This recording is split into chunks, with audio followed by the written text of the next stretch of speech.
ऐसा तो कोई सीक्रेट डॉक्यूमेंट, कोई पता नहीं उनके पास क्या था, जो मतलब चुनाव भारत में ऐसा कोई वो कॉरपोरेट स्ट्रैटेजी तो मैं मान सकता हूं कि वो जो बाद में प्रशांत किशोर जैसे लोग आए और वो कॉरपोरेट की तरह से डील करने लगे, लेकिन इस तरह से क्या सीक्रेट हो सकता है वो तो ममता बनर्जी को ही पता होगा कि अगर कुछ था तो। अब वो शायद चुनाव में हम लोगों को भी थोड़ा बहुत पता चले।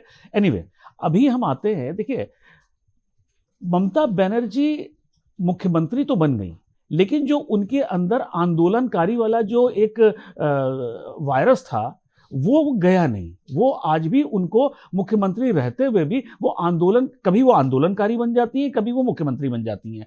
यही बीमारी अरविंद केजरीवाल जी के साथ भी रही थी कि वो समझ ही नहीं पाए थे कि वो मुख्यमंत्री हैं या आंदोलनकारी।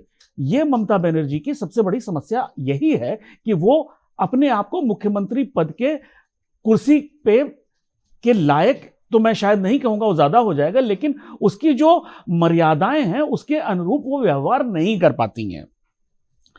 एक चीज और होती है, देखिए भ्रष्टाचार, अगर ममता बनर्जी इस तरह से बौखलाई है तो ये दाल में कुछ काला नहीं है, ये दाल ही काली है।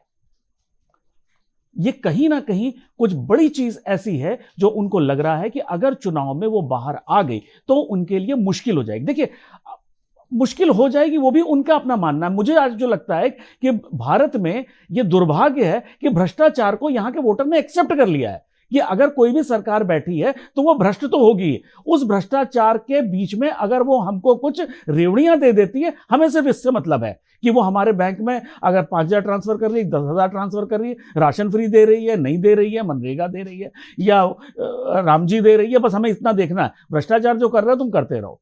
लेकिन जो सबसे बड़ी समस्या रीजनल पार्टी की है, देखिए राष्ट्रीय दल के भ्रष्टाचार में थोड़ी सी आंखों में शर्म होती है लेकिन जो हमारे पास जो पूरा पिछले बहुत सालों का जो इतिहास है, चाहे वो आप बिहार हो, चाहे यूपी हो, चाहे वेस्ट बंगाल हो, चाहे वो आप कोई भी स्टेट उठा लीजिए जहां रीजनल पार्टी की राजनीति ने डोमिनेट किया है, वहां भ्रष्टाचार के लेवल में आंखों की शर्म जा चुकी है। वहां कुछ नहीं, वहां किसी भी लेवल पे जा सकते हैं क्योंकि उनकी जो राजनीति का अस्तित्व है वो सिर्फ पैसे के दम पे है। उनके पास वोटर बेस जो होता है वो जाति या धर्म पे बनता है।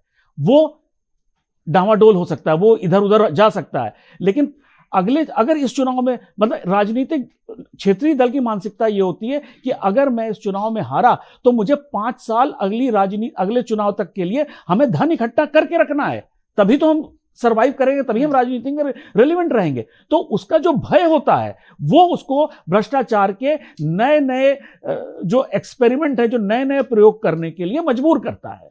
तो ये इस ममता बनर्जी की समस्या जो इस बार जो चुनाव में थोड़ा थोड़ा, पिछली बार थोड़ी उनकी सत्ता कुर्सी हिली है, कहीं इस बार ज्यादा ना हिल जाए, कहीं उनकी कुर्सी चली ना जाए, तो अगले 5 साल की राजनीति कैसे होगी वो डर उनको सता रहा है। उसकी व्यवस्था। अगर आप ये वीडियो YouTube पर देख रहे हैं तो हमारे चैनल को सब्सक्राइब कर बेल आइकन दबाएं और Facebook पर देख रहे हैं तो हमारे पेज को लाइक करें।